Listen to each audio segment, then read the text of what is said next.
We are the Aspirant Network, and this is the 7th episode of the Are You Done series.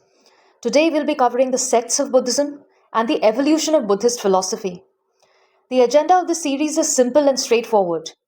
This is a PYQ map series that will check the depth of your preparation, help you rebrush the basics of the most asked UPSC CSE related topics, and give you the necessary confidence to ace the exam. Let's begin.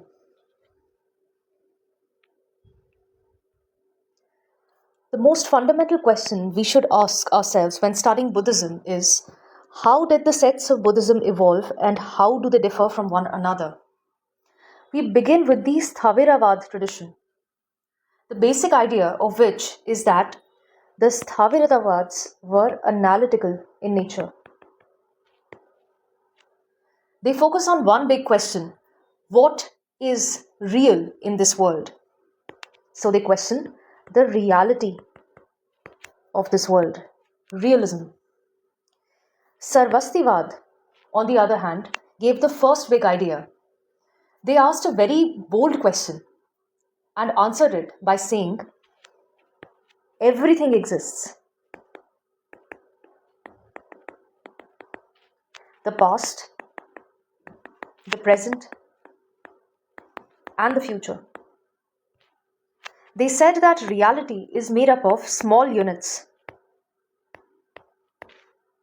and these units exist across time.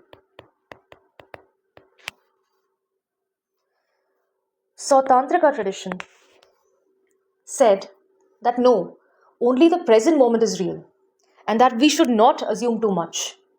They believed in the now, that is the present. Pudgalavada, on the other hand, posed an identity question. It asked if everything is changing, then what continues from life to life? And the answer they gave was that it is the person. It is not the soul. That is the continuity, but the person is the continuity. The Samitya is the main branch of Pudgalavada, and it became the most important form of this idea of person continuity. They believe that the individual is not merely a combination of 5 aggregates, that is form, feeling, perception, mental formations, and consciousness, but is something greater than the sum of those parts.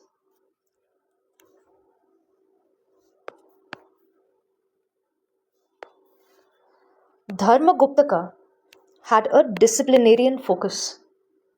It focused more on monastic rules.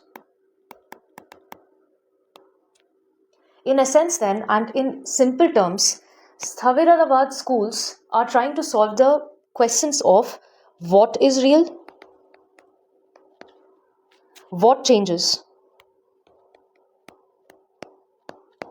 and what continues.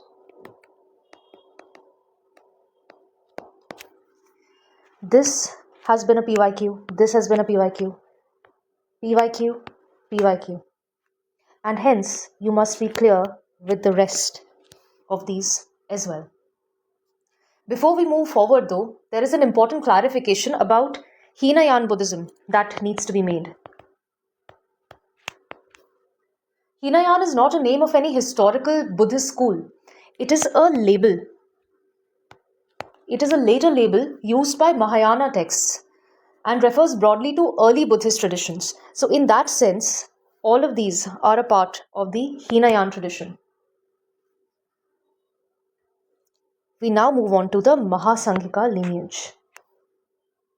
The core idea of it is that it focuses less on philosophy of matter, which is what the previous schools did or subsects did, and it focused more on the nature of Buddha himself.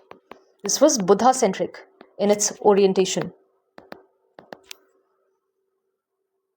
The main idea about Buddha being that Buddha is not merely a human teacher, he is far greater than ordinary human limits. They believed that Buddha was almost transcendent. They believed that he had a special nature that was elevated and divine, godlike. In this, we first study Lokkotaravada. This is again a PYQ. The core idea of Lokkotaravada is that Buddha is beyond the ordinary world. His actions and nature are transcendent. It emphasizes the superhuman or divine conception of the Buddha.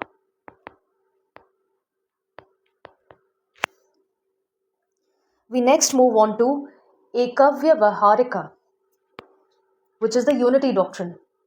This belief that all of Buddha's teachings point to one unified truth.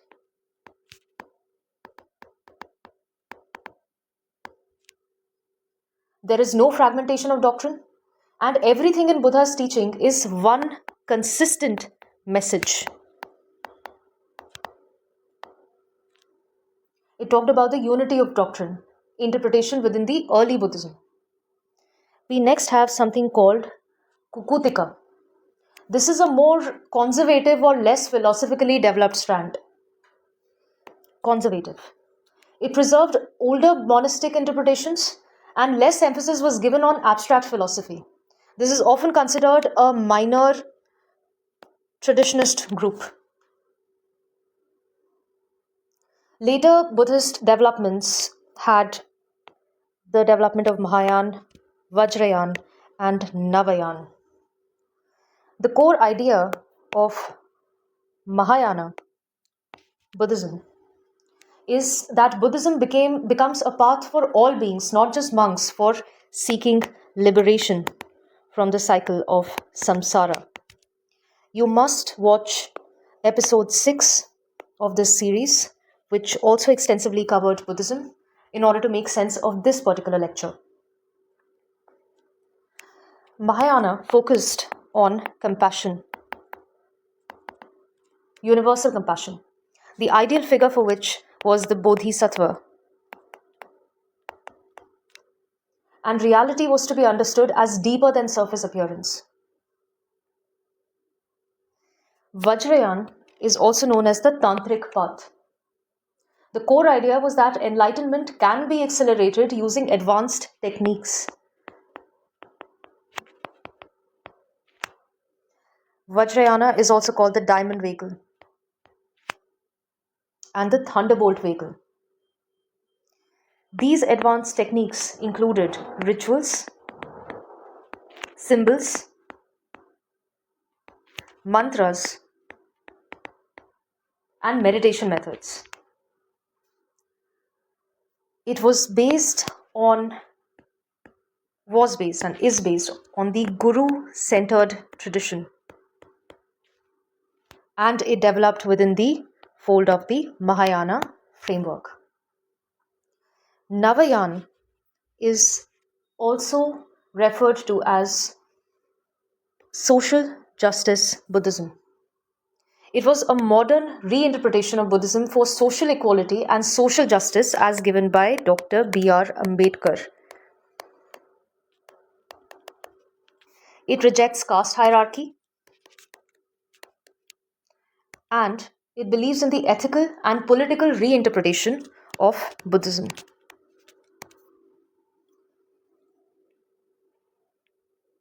We now come on to a basic revision for what we have done so far. Hinayana is the early path of individual liberation. Theravada is the analysis of what is real. Sarvastivada says that all exists. Sautrantika says that only present exists. Past, present, future for Sarvastivada. Sautrantika, only present.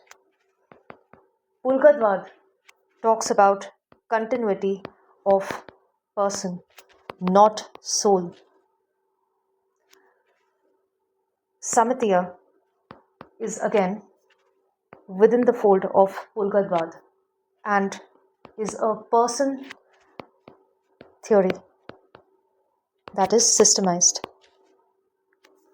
Dharmaguptaka has a discipline focus. Mahasanghika believes that Buddha is transcendent. Lokkotaravada believes that Buddha is beyond human.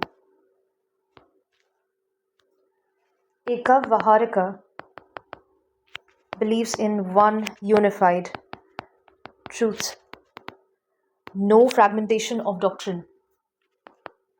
Kukkutiya is a traditional strand. Mahayana wants to save all beings.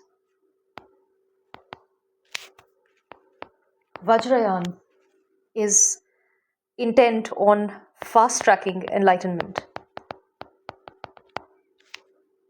And Navayana is social justice Buddhism as given by Dr. B.R. Ambedkar. We now come on to the PYQ mapping.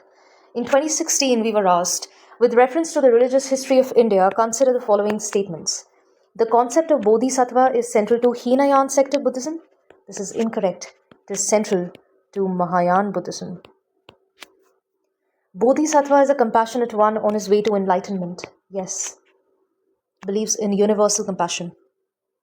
Bodhisattva delays achieving his own salvation to help all sentient beings on their path to it. This is absolutely correct. As against an arhat, who believes in individual liberation.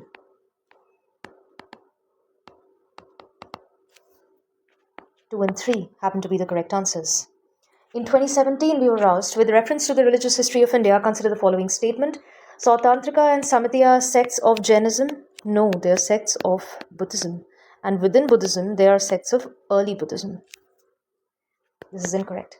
Sarvastivada held that the constituents of phenomena were not wholly momentary, but existed forever in latent form. That is correct. P is correct. 2019, we were asked, consider the following statements. Deification of Buddha, trading the path of the Bodhisattvas, image worship, and rituals. Which of the above are the features of Mahayana Buddhism? All of them are. Because they believed that God was beyond human and divine. Buddha was beyond human and divine. In 2020, we were asked, with reference to the religious history of India, consider the following statements. Theravadins belong to the Mahayana Buddhism? No, they don't. Lokkotaravada sect was the offshoot of Mahasanghika tradition of Buddhism. And the last statement. The deification of Buddha by Mahasanghikas fostered the Mahayana Buddhism. This is correct. This is correct. 2 and 3 become your answer. And that effectively brings us to the wrap for this particular session.